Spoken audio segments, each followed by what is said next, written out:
Senhores servidores, senhores juízes, nos próximos dias estaremos lançando o ciclo de avaliação de desempenho, cujo propósito básico é, um pouco mais adiante, não é? Servir de instrumento para que as promoções se realizem, né? Para isso, a avaliação do desempenho se constitui num elemento central, fundamental, né? Pelo menos por duas razões. A primeira é que, com base nessa avaliação, que nós vamos ter uma radiografia a mais próxima da realidade possível de como é que está a nossa máquina administrativa. Para isso, nós precisamos de informações absolutamente fidedignas, honestas, informações reais que podem e devem ser dadas pelo próprio servidor. No segundo momento, esse ciclo é absolutamente importante porque ele vai ser determinante nas promoções. E nós precisamos fazer promoções justas, não é? E para que a gente possa fazer promoções justas, nós precisamos de informações honestas, não é?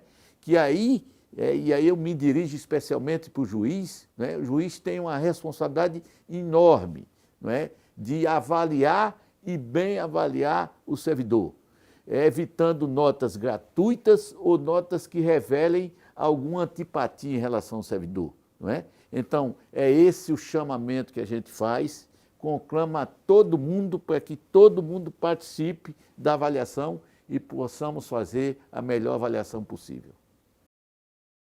No próximo dia 15 de outubro, iniciar-se-á o ciclo anual de avaliação de desempenho dos servidores. Participarão servidores efetivos, servidores comissionados e magistrados como avaliadores, magistrados e chefes de setores. É importantíssimo que todos participem, colaborem, façam avaliações justas, coerentes com a realidade, porque é a partir desse resultado que o tribunal vai se aperfeiçoando, vai focando em cursos de desenvolvimento voltados para as áreas deficitárias, e isso é o resultado de um trabalho árduo que vem sendo desenvolvido pela administração do Tribunal de Justiça, com a implantação da gestão por competências, e esse resultado está sendo feito agora porque ele reflete diretamente na avaliação e reflete diretamente na progressão dos servidores efetivos. Então é com base nisso que pedimos aos magistrados que participem, que sejam bons avaliadores, que foquem nos seus servidores, pedimos aos servidores que se autoavaliem, que cumpram com as regras que estão previstas no nosso ato normativo, no ato normativo 19 de 2020, e que tenhamos um resultado bem dentro da realidade, porque isso é nada mais do que valorizar o próprio servidor, porque ele é o objeto da avaliação, então ele vai ser o foco do resultado disso aí, para aperfeiçoamento pessoal e profissional. Reforçando as palavras do presidente, eu queria pedir aos servidores que lessem o ato normativo 19 de 2020, que foi publicado em julho. O ato normativo está disponível no portal do servidor. Vocês vão encontrar lá ou acessar o mesmo ambiente em que vocês acessam o contra-cheque. É muito importante que vocês leiam esse ato normativo, porque ele traz todas as regras da avaliação de desempenho dos servidores. O segundo momento, é muito importante também que vocês mantenham o e-mail funcional atualizado, porque as comunicações da DAGP junto aos servidores serão exclusivamente através do e-mail, né? E num terceiro momento, eu convido vocês, servidores, né, e magistrados, a participarem da sensibilização da avaliação de desempenho. Ela vai acontecer por turmas, à distância, e nós vamos enviar via o TJ o link de inscrição. As turmas são limitadas, né, são 300 participantes por turma, então assim que completar a primeira turma, a gente vai abrir uma nova e vai disponibilizar o link. Então, o meu recado é esse. Conto com a colaboração de todos na avaliação de desempenho aí de 2020. Olá, gente, tudo bem? Vamos falar agora sobre avaliação de desempenho. Para falar de avaliação de desempenho, eu preciso contar aqui um pouco da história dos trabalhos que foram realizados para que a avaliação de desempenho dos servidores pudessem acontecer. A primeira delas foi a Resolução 11 de 2018. A Resolução 11 de 2018, ela implantou a gestão por competências no Poder Judiciário. O método de gestão por competências, da maneira como nós implantamos aqui, ela criou toda a estrutura que possibilitou ao Judiciário Alagoano executar as avaliações de desempenho por meio do sistema GCA. Então, esse é um breve resumo. Eu não vou falar da Resolução 11/2018. Vou colocar o link aqui para quem quiser ler, mas eu recomendo que leia porque ela traz toda a estrutura do método implantado aqui no tribunal. Mas hoje eu vou falar do ato normativo 19 de 2020. Esse ato normativo ele foi publicado agora em julho deste ano e ele foi dividido em 3 partes. A primeira parte que vai falar da avaliação de desempenho, dos ciclos de avaliação de desempenho. A segunda parte que vai falar do desenvolvimento na carreira do servidor. E a terceira parte que trouxe disposições finais e transitórias. Alguns detalhes específicos para a situação de cada servidor.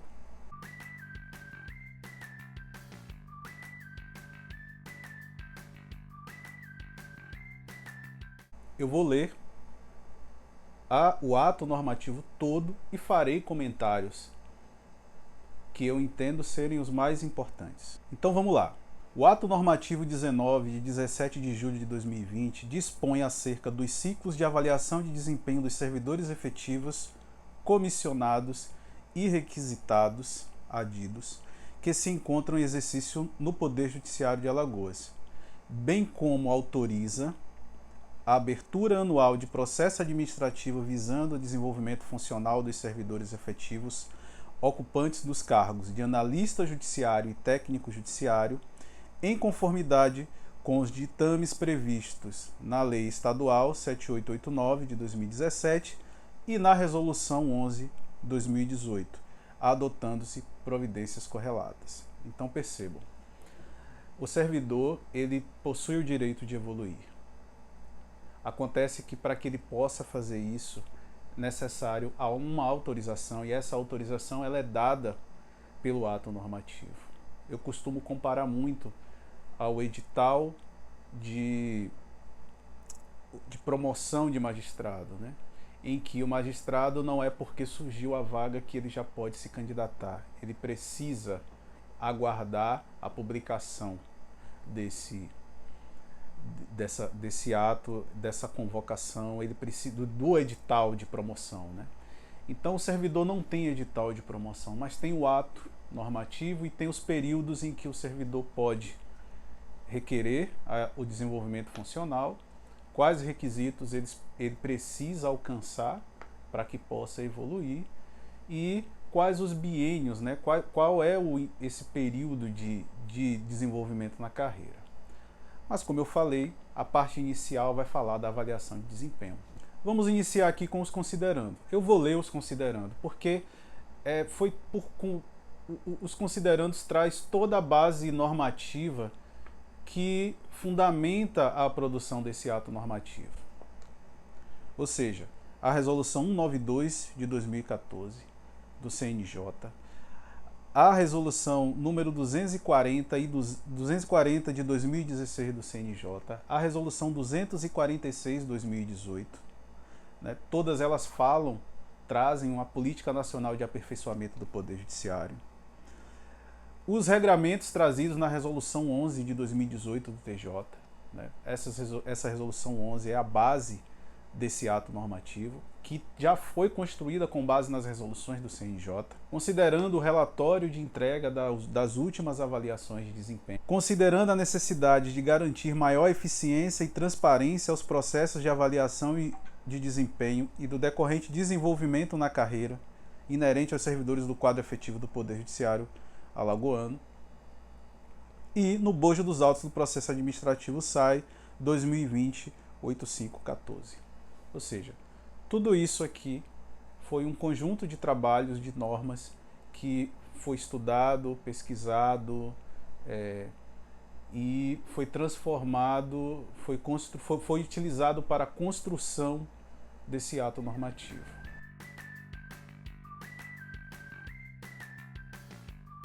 Vamos ao capítulo 1, da avaliação de desempenho. Os ciclos de avaliação de desempenho dos servidores efetivos e comissionados do Poder Judiciário de Alagoas acontecerão anualmente, com início em 15 de outubro e término em 14 de novembro, inclusive. A primeira coisa é justamente essa. A partir desse ato normativo, anualmente, dentro desse período de 15 de outubro a 14 de novembro, acontecerão os ciclos de evolução na carreira dos servidores do Poder Judiciário. Artigo 2º. Os ciclos avaliativos referentes ao estágio probatório acontecerão de 1º de maio a 15 de maio e de 22 de novembro a 6 de dezembro anualmente, observando o contido no artigo 16 da Lei Estadual 7889. O que é que acontece com os servidores em estágio probatório? Vai depender justamente da data em que esse servidor ingressou e a cada ano ele precisa participar dessa avaliação. A avaliação do estágio probatório, ela então depende da data de ingresso. Por isso que existem 2 períodos, ou seja, aqueles servidores que completaram o primeiro ano no primeiro semestre participarão da avaliação de 1º a 15 de maio. Os demais servidores participarão das avaliações que acontecerão de 22 de novembro a 6 de dezembro. Ou seja, assim que acaba a avaliação dos servidores efetivos como um todo, os estatutários, civil, assim que terminar a avaliação dos servidores que já adquiriram a estabilidade, os servidores mais antigos, vai acontecer a avaliação dos servidores do estágio probatório. Então, se você é servidor que está no estágio probatório, perceba que existem 2 avaliações. Uma dos servidores que não estão mais no estágio probatório e outra dos servidores que estão no estágio probatório. É importante se atentar às datas. O terceiro e último ciclo da avaliação do estágio probatório será antecipado em até 2 meses da data em que o servidor completar 36 meses de efetivo exercício para fins da conclusão do estágio probatório.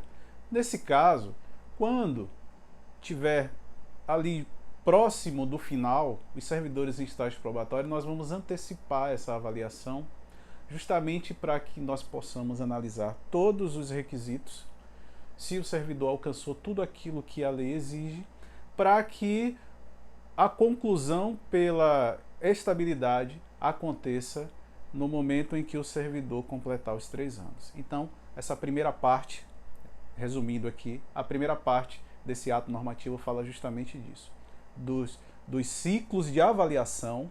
Eu não estou falando ainda em desenvolvimento da carreira, eu estou falando em avaliação.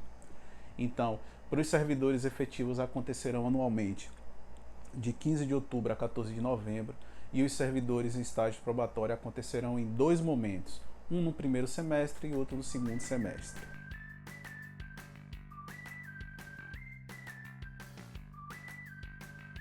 A seção 2 do ato normativo fala sobre o software de avaliação de desempenho. O software é o GCA. Esse sistema ele foi contratado pelo Poder Judiciário justamente para dar execução às avaliações. Se trata de uma evolução, na medida em que não existe mais o preenchimento de formulários, como acontecia antigamente em alguns órgãos, que se fazia uma avaliação onde se marcava o X em determinados quesitos ou critérios. Nós utilizamos um sistema via web, esse sistema se chama GCA, ele está disponível no Intrajus e ele pode ser acessado por meio de qualquer dispositivo com acesso à internet. Então, isso traz grande agilidade ao processo de avaliação, à coleta dos dados e ao resultado dessa avaliação. Para ter acesso ao sistema GCA, é imprescindível que o servidor possua um e-mail institucional, um e-mail funcional, ou seja, um e-mail com domínio do TJ. Geralmente é o nome de usuário @tjl.jus.br. E por quê? Por questões de segurança, nós não colocamos aqui no sistema GCA e-mails pessoais, justamente para que possamos restringir o envio das senhas e das orientações apenas aos servidores efetivos.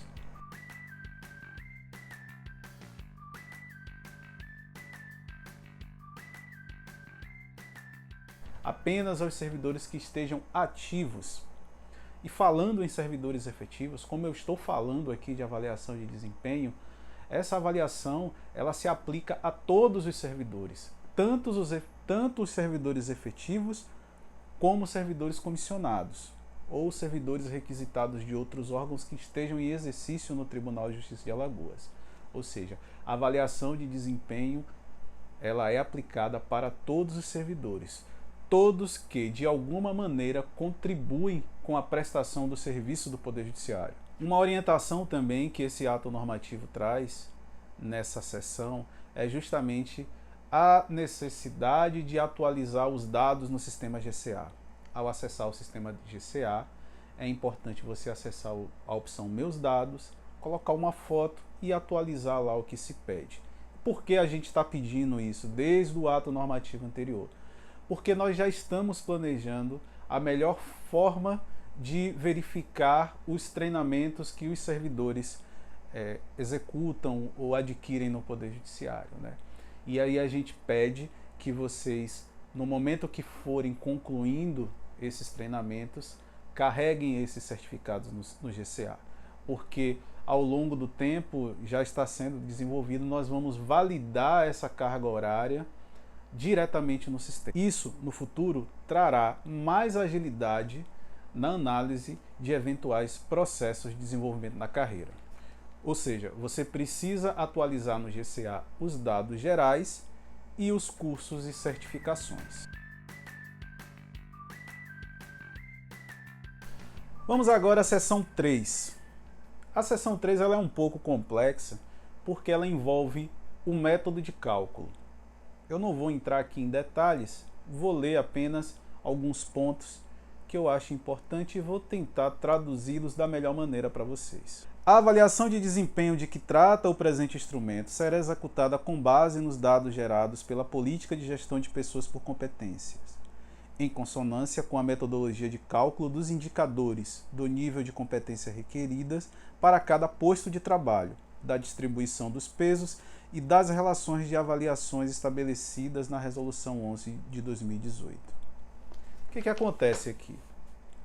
No momento que você vai responder os questionários da avaliação, e são 3 questionários, um relacionado à competência técnica, outro relacionado à responsabilidade e outro relacionado aos comportamentos, para cada resposta será atribuído um peso.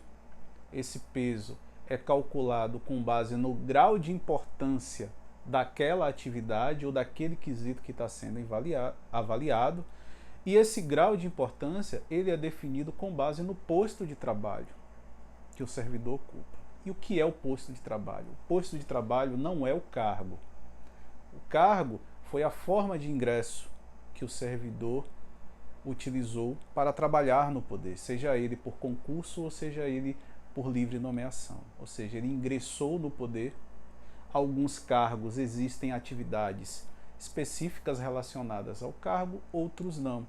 E esses que não existem atividades associadas, eu vou dar exemplo aqui, o servidor que entra no cargo de oficial de justiça, a grande maioria exerce e está associada ao posto de trabalho do oficial de justiça. No entanto, hoje, no Poder Judiciário, nós temos oficiais que ocupam cargos de direção na área administrativa, ou temos oficiais que atuam na área administrativa da Central de Mandados. Ou seja, as atividades que eles desempenham não estão diretamente relacionadas com o cargo. Elas adquiriram uma natureza administrativa ou adquiriram uma especialidade. E para cada especialidade dessa, nós chamamos de posto de trabalho. Então, cada servidor ele está associado a um posto de trabalho. E para cada posto de trabalho existe um grau de importância e dentro dos indicadores existem também outros parâmetros para cálculo. Então não vou me estender. O importante é que vocês percebam que esse método de cálculo ele existe justamente para evitar distorções, digamos assim, na avaliação. O método de cálculo ele diminui a interferência de supervalorização ou de diminuição de notas. Aquele chefe que quer dar nota máxima para todo mundo ou aquele chefe que quer colocar o servidor com uma nota mais baixa. Então, como são muitos indicadores, você acaba retirando um pouco esse grau de interferência e chegando a um indicador mais real. Nesse sentido, continuando aqui no parágrafo 1º, é importante falar do conceito do chefe imediato. Eu vou ler o que está escrito aqui. Considera-se chefe imediato a autoridade ou servidor a quem o subordinado deve se reportar a respeito das suas respectivas atribuições e atividades desenvolvidas no posto de trabalho, observada a correspondente linha de comando. Ou seja, o chefe imediato é a pessoa responsável em acompanhar o desempenho do servidor. Então ele é a pessoa que vai fazer a avaliação. A exemplo, os chefes de secretaria, eles são avaliadores dos servidores que estão no cartório e do oficial de justiça. O magistrado, ele é o avaliador do chefe de secretaria e dos seus assessores, justamente utilizando esse princípio da linha de comando. E o que é que se traz nesse princípio? É justamente a questão da proximidade. A linha de comando traz a proximidade com o subordinado, então você pressupõe que aquela pessoa se relaciona por mais vezes, tem um contato maior com aquela pessoa, então ela conhece aquela pessoa, sabe o trabalho que faz, então ela tem capacidade de poder avaliá-la com um grau de certeza maior. Diferente de uma pessoa que não possua nenhum vínculo como este, realizar a avaliação. Pode acontecer de um diretor acabou de tomar posse próxima da avaliação. Esse diretor, ele não tem condições de avaliar o desempenho de uma equipe que atuou por mais de 12 meses. Ele acabou de chegar. Ele não tem ainda esse conhecimento. Então, recomenda-se que o substituto, aquela pessoa que passou mais tempo ali no convívio com os servidores, seja o avaliador. O que nós buscamos aqui é justamente esse indicador. É esse indicador de desempenho. Para que a diretoria de recursos humanos possa informar o tribunal qual é o desempenho que o servidor tem. O parágrafo 3º traz o seguinte: tanto o avaliador quanto o avaliado devem responder aos 3 questionários. E por que isso é importante? Caso algum desses deixe de responder, prevalece a nota do anterior. Ou seja, se eu faço a minha autoavaliação e o meu superior não me avalia, prevalece a minha nota. Mas qual é o efeito disso? O efeito disso é que o resultado da avaliação vai ficar contaminado, porque ela só tem a sua autoavaliação e, naturalmente, tendencialmente, as pessoas costumam se autoavaliar muito bem.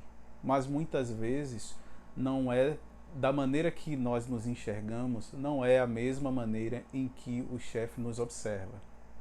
Ninguém aqui é perfeito, né?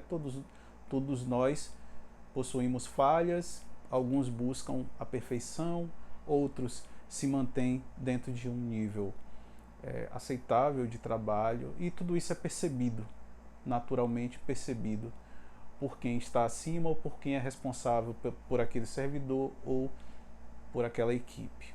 Então, é muito importante que o avaliador responda a avaliação de desempenho, até porque o peso da nota do avaliador é maior do que a do servidor que se autoavaliou. Então, quando a gente chegar no resultado final, que a gente chama de CDS, que é coeficiente do desempenho do servidor, o principal responsável por essa nota é o avaliador. Se ele não responde, prevalece a autoavaliação e o resultado da avaliação fica contaminado. Isso já aconteceu nos 2 primeiros ciclos. Nós esperamos que neste isso não aconteça.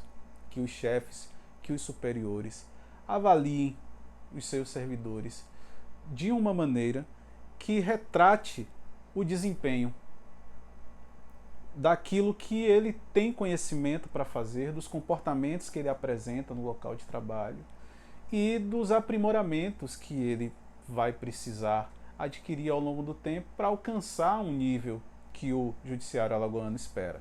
A partir dessa nota do CDS, nós, em correlação com o plano de cargos, nós vamos atribuir conceitos de desempenho para os servidores efetivos. Esse conceito vai servir como parâmetro para o desenvolvimento funcional.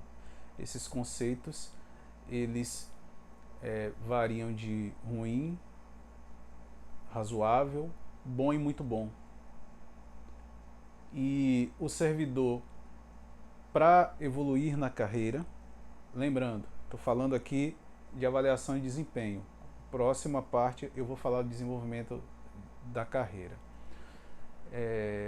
O servidor que tiver uma nota acima de 7, um CDS acima de 7 ou de 70, ele será considerado com um conceito de desempenho bom, o que é suficiente para a evolução na carreira. Abaixo disso, o servidor fica impedido de evoluir. E quais são os efeitos disso para os servidores comissionados? Os efeitos disso são meramente informativos aos gestores, para que o gestor saiba que aquele servidor, se tiver com um conceito de desempenho razoável ou ruim, ele saiba que aquele servidor não está entregando a atividade que o Poder Judiciário precisa. Então, nós já temos esses dados das avaliações anteriores e nós informamos à presidência a relação das notas. Toda vez que termina, nós informamos e fica para conhecimento do presidente repassar ou tomar as decisões que ele entenda serem necessárias. Aqui tem um detalhe relacionado aos servidores em estágio probatório. Por conta de ser estágio probatório, a exigência aqui é um pouco maior. Ou seja, independente do posto que ele esteja, ele vai sempre ser avaliado pelo chefe de secretaria e pelo magistrado, justamente pelo fato dele estar ali num período de adaptação, de aprendizado, né? Então, o que é que acontece no cômputo dessas notas? Se o magistrado deixar de avaliar, vai prevalecer a nota do chefe de secretaria. Se o chefe de secretaria deixar de avaliar, vai prevalecer a autoavaliação do servidor. Se os dois avaliadores responderem, o sistema vai computar a média das duas notas. E o peso também para os servidores em estágio probatório com relação aos avaliadores, o peso também é um pouco maior. Chega no momento em que o ato ele começa a descrever aqui, a mostrar quais são os pesos das relações. Neste momento existem duas relações de avaliação. Uma é a autoavaliação e a outra é o superior avaliando os subordinados. Nós vamos evoluir na medida em que a avaliação de desempenho for amadurecendo, nós vamos evoluir para uma relação onde vai existir a autoavaliação, o superior avaliando os subordinados avaliando os superiores.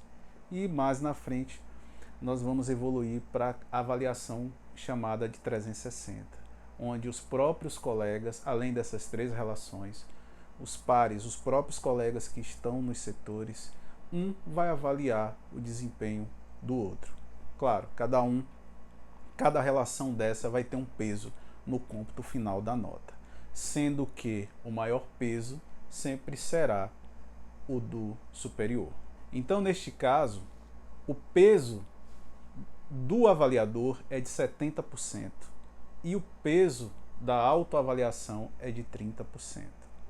Fazendo uma conta aqui, a grosso modo, se o meu superior me dá uma nota 10, esse 10 vale 7, 70% de 10. Se eu me dou um 10, esse 10 vale 3, porque o peso é 30%. Somando as duas notas, eu alcanço um resultado de 10. Resumindo, essa é a forma de se aplicar o cálculo do peso das relações. Mas lembrando que existem os pesos de cada indicador. Então, esse é apenas um dos parâmetros de cálculo. Eu só estou explicando aqui como se faz o cálculo do peso do avaliador e da autoavaliação. Não tenho condições aqui de explicar como é que se dá o cálculo dos outros indicadores. O que eu posso afirmar é que existe um método científico nisso, um método de cálculo que vai resultar na nota final. Para os servidores em estágio probatório, o peso é diferente. A autoavaliação vale 20% e a nota do superior vale 80%.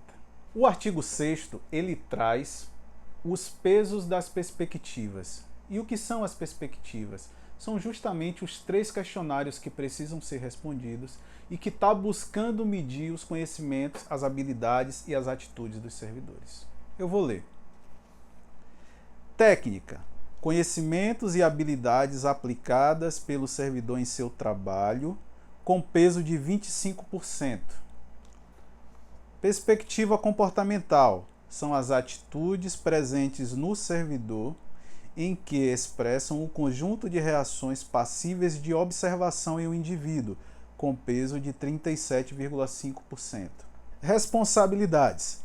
Atribuições estratégicas selecionadas pelos gestores durante o mapeamento de atribuições dos servidores, com peso de 37,5%. Resumindo, a soma das 3 perspectivas deve somar 100. 25%, 37,5% mais 37,5%. Essas são as 3 perspectivas que a avaliação de desempenho está medindo.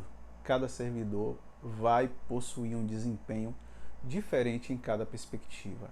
Ao final, vai se tirar uma nota, uma média dessas 3 perspectivas, combinadas com os pesos das relações de avaliação, combinadas também com os pesos lá dos indicadores. Parágrafo único. Em decorrência da necessidade do amadurecimento de implantação de uma política de metas, fica excluída dos ciclos de avaliações a perspectiva resultado, cujo peso de 20% fica redistribuído de forma proporcional entre as perspectivas descritas nos incisos deste artigo, até ulterior determinação de inclusão pela Presidência do Poder Judiciário. E por que a perspectiva resultado ainda não foi aplicada? Justamente porque precisa de um amadurecimento da política de metas. E quando eu falo metas aqui, não são aquelas metas do CNJ, são metas locais, metas determinadas pelos superiores. Ou seja, é uma coisa muito própria de cada unidade, de cada departamento, de cada diretoria. Será preciso coletar de cada vara, de cada unidade administrativa, qual é a meta local, para que a gente possa trazer isso para avaliação. Então a gente não alcançou esse nível ainda e é por isso que nós medimos, até o momento, medimos essas 3 perspectivas. Fica faltando a implantação da perspectiva resultado. E é por isso que esses 20% foi redistribuído lá nas 3 perspectivas e é por isso que uma é 25% e as outras 2 são 37,5%, justamente para somar os 100. Voltando aqui aos servidores em estágio probatório, o peso das perspectivas também mudam. Para o servidor em estágio probatório, a perspectiva técnica, o peso é 20%, a comportamental é 30% e a perspectiva responsabilidade é 50%. E por que isso? Justamente porque o servidor está em adaptação.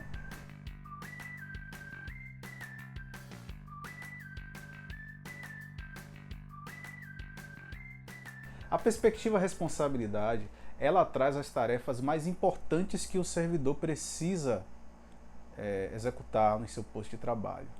É aquela que, se o servidor deixar de executar, pode trazer algum tipo de dano. O que eu chamo de dano? Por exemplo, é necessário realizar uma intimação para um comparecimento em uma audiência, por exemplo. Se o servidor deixar de fazer aquilo, quais são os efeitos para a parte, para o processo, para a imagem daquela organização, daquela unidade? Se, um exemplo lá da área administrativa, nós temos como responsabilidade fechar a folha de pagamento até o dia 20 de cada mês. Se nós não fizermos o fechamento da folha até determinado prazo, acontece o atraso no pagamento da folha. Embora o tribunal já pague de forma antecipada. Mas é só um exemplo do que seria a atividade cuja perspectiva está relacionada à responsabilidade. São aquelas mais importantes. Terminou uma audiência, é preciso escrever uma ata, aí o servidor não fez, enfim, ou fez, mas não fez com uma qualidade aceitável, né? Então tudo isso a avaliação de desempenho está buscando avaliar. Vamos agora às escalas de frequência utilizadas na avaliação de desempenho.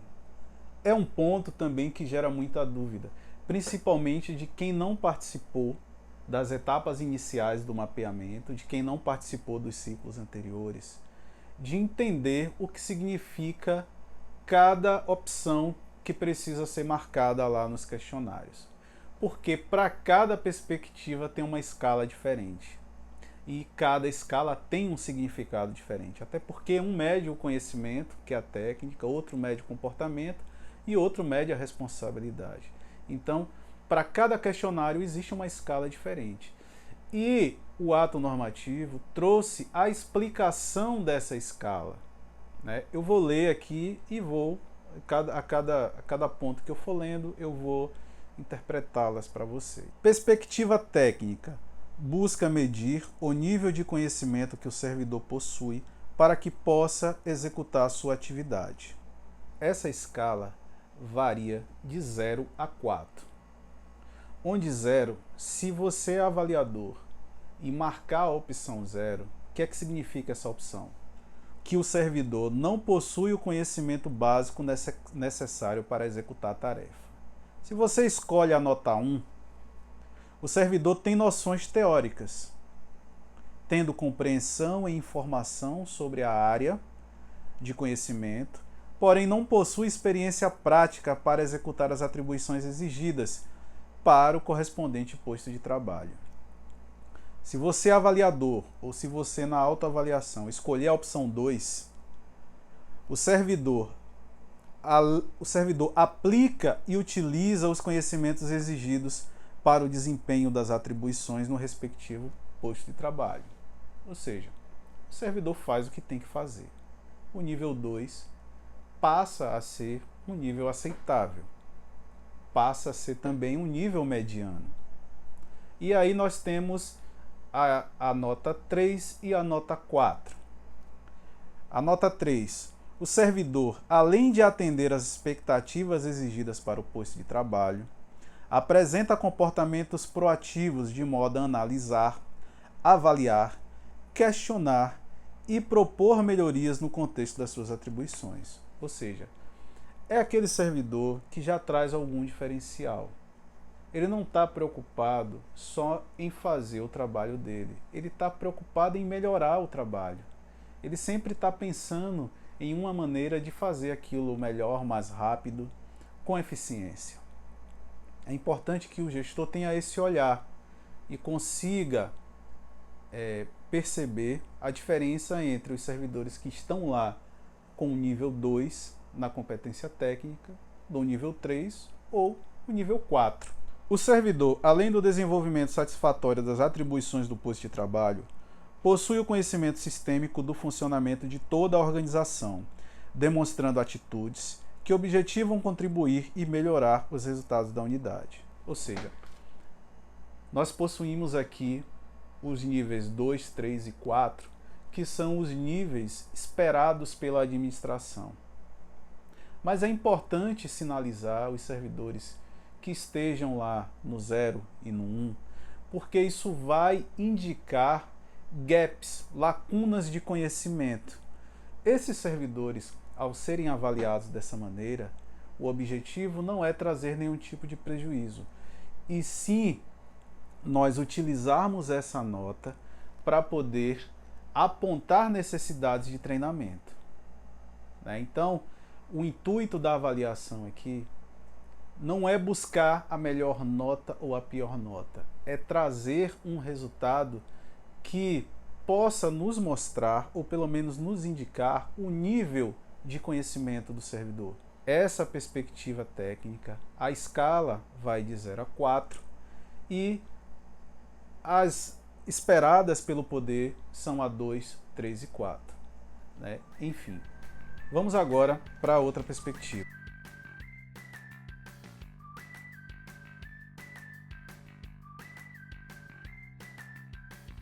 A perspectiva comportamental, como o nome já diz, busca identificar e medir os comportamentos dos servidores. E o que são esses comportamentos? São os comportamentos observáveis. É aquilo que o gestor ou os próprios colegas veem e percebem na conduta do servidor, no dia a dia do servidor. A escala, ela aqui já não vai de 0 a 4, ela está em porcentagem. E ela varia de 0 a 100%. Onde 0% não apresenta o comportamento. Ou seja, no momento do questionário vai ter uma pergunta relacionada ao comportamento que o servidor deveria apresentar em seu local de trabalho. E o gestor, além do servidor no momento de se autoavaliar, vai escolher em que nível está aquele servidor. Como ele se vê, ele vai se autoavaliar. Como o gestor o vê, vai ser a nota do gestor. E aí vai escolher lá entre 0 e 100%. 0, o servidor não apresenta o comportamento esperado. 20%, raramente apresenta o comportamento. 40%, poucas vezes apresenta o comportamento. Até aqui, nenhum desses níveis são os esperados pela administração.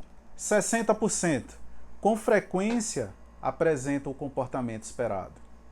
80%, na maioria das vezes, apresenta o comportamento esperado. E 100%, todas as vezes apresenta o comportamento esperado. Eu vou chamar atenção aqui para a questão do ponto máximo da escala. A gente sabe que ninguém é 100%. Principalmente na questão comportamental, é natural que as pessoas tenham variação de humor, variação de comportamento. Vai ter o dia bom, vai ter o dia ruim. Mas a gente não pode deixar que essas situações contaminem a avaliação.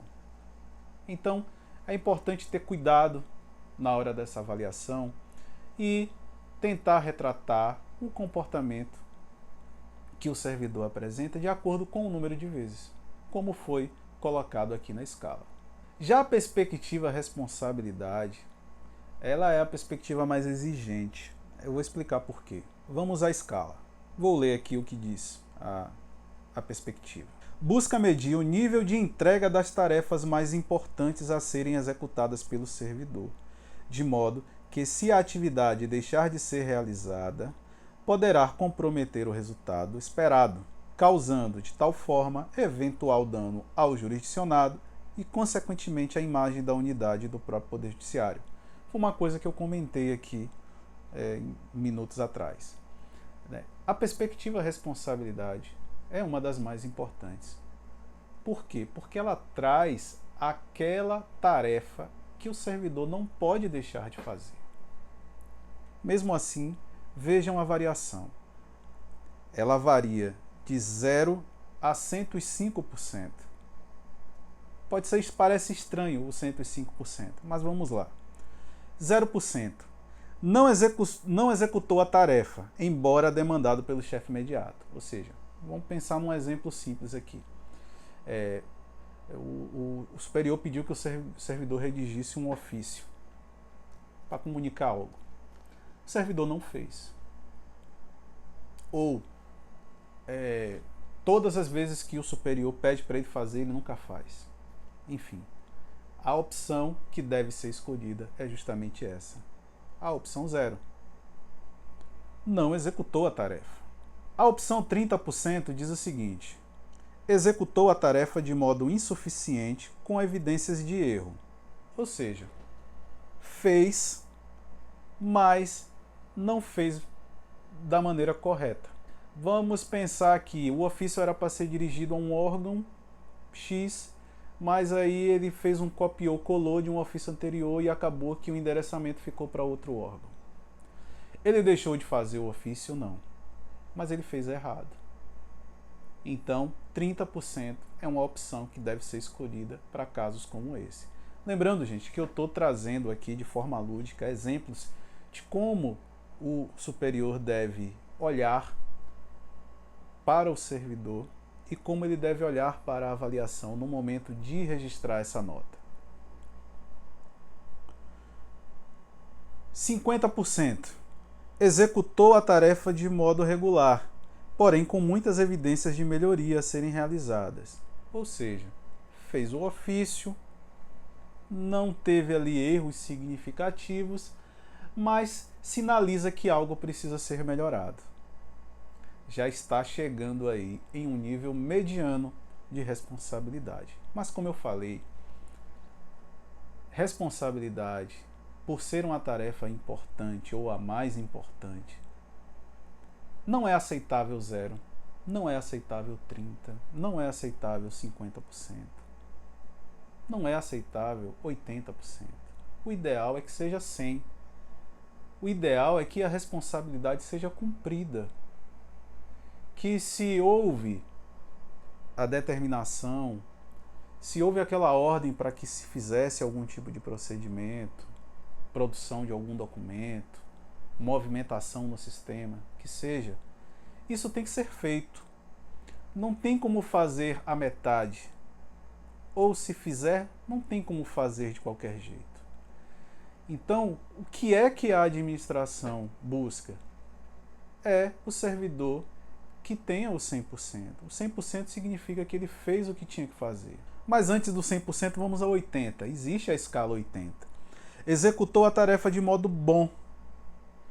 Percebam, 50% modo regular, 80% modo bom, com poucas evidências de melhoria a serem realizadas. O 100% já executou a tarefa de modo muito bom, cumprindo integralmente o que foi planejado, ou seja, fez o que tinha que fazer. E o que é o 105%? 105% é o diferencial. É aquele servidor que tem aquela visão sistêmica, tem uma visão do todo, que consegue perceber os efeitos daquela atividade e vai produzi-la da maneira em que o próprio superior não imaginava. Vou ler. Executou a tarefa de modo excelente, superando expectativas, agregando valor. Ou seja, como eu falei, nesse quesito, a administração espera que o servidor seja 100%. 105% é a excelência. Então, os avaliadores, os superiores, precisam ficar atentos a isso. Lembrando, são 3 perspectivas aqui a serem avaliadas: a perspectiva técnica, a perspectiva comportamental e a perspectiva responsabilidade. Cada um tem um grau de importância. Para o servidor efetivo tem determinados pesos, para o servidor em estágio probatório também existem outros pesos. Existem também aqui os pesos das relações de avaliação, onde para os servidores que já possuem mais de 3 anos, os pesos são uns. Para os servidores em estágio probatório também existem outros pesos, de modo a se exigir mais do servidor em estágio probatório. Chegando à parte final desse ato normativo, na seção 6, vamos ver como acessar o sistema GCA. Da disponibilização e da execução da avaliação de desempenho. Quando da execução da avaliação de desempenho, a DAGP enviará e-mail de convocação aos servidores por meio do sistema GCA, indicando as respectivas datas de abertura e fechamento dos questionários, para que estes respondam exclusivamente durante o período indicado. Percebam, gente, essa é a importância aqui do e-mail funcional.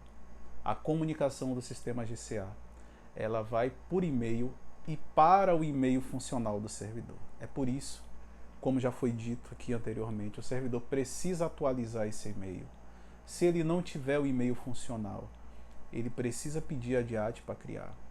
Se ele não utiliza esse e-mail, é importante que ele passe a utilizar. Principalmente no período da avaliação, porque todas as comunicações, e-mails de cobrança, abertura, finalização, resultados, tudo vai ser por meio dos e-mails, sendo redundante, enviados pelo sistema GCA. O acesso aos questionários para fins de avaliação de desempenho ficará disponível durante o período indicado nos artigos 1 e 2, conforme a avaliação a ser submetida. Ou seja, lembra lá o artigo 1º e 2º, servidores efetivos de 15 de outubro a 14 de novembro. Servidores estágio probatório, no primeiro semestre tem lá o mês de maio e no segundo semestre, logo após a avaliação de desempenho dos servidores efetivos, enfim, dos servidores que já contam com mais de 3 anos, vai acontecer a avaliação do estágio probatório daqueles servidores que completaram ali 1 ano no segundo semestre. O servidor, de posse de seu respectivo nome de usuário e senha de acesso ao sistema GCA, poderá responder à avaliação de desempenho por meio de qualquer dispositivo com acesso à internet. Como eu falei aqui logo no início, o sistema GCA é um sistema via web.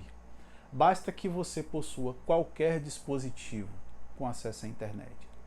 Celular, tablet, computador. Você acessa o questionário e responde. Sendo obrigatório também aos servidores em gozo de férias ou afastado o cumprimento dos prazos estabelecidos no caput.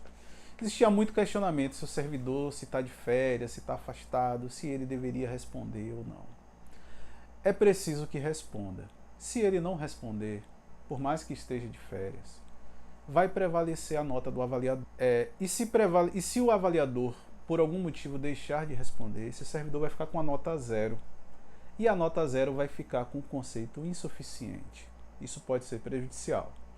Né? Então, mesmo o servidor, é importante que ele fique atento se ele marcou férias para esse período. É por isso também que nós colocamos a data da avaliação pegando metade do mês e complementando com a metade do mês seguinte, outubro e novembro, justamente por conta do fracionamento das férias. Hoje em dia é muito difícil que o servidor tire 30 dias de férias consecutivas, né? Ele sempre fraciona. Então, em algum momento, mesmo que ele esteja de férias, ele pode aguardar e responder essa avaliação. As instruções para a utilização do sistema GCA estão dispostas no anexo 1 deste ato normativo. Consultem o anexo. O servidor que estiver no gozo de férias ou afastado do efetivo exercício no período mencionado no parágrafo 1 deste artigo, considerando que todo o procedimento avaliativo é executado via web, deverá responder à avaliação de desempenho no local em que se encontrar. Caso contrário, prevalecerá a nota do avaliador. Foi o que eu falei aqui. E assim a gente finaliza a primeira parte do ato normativo. Percebam que falei bastante aqui, trouxe muitos detalhes e eu falei apenas da avaliação de desempenho.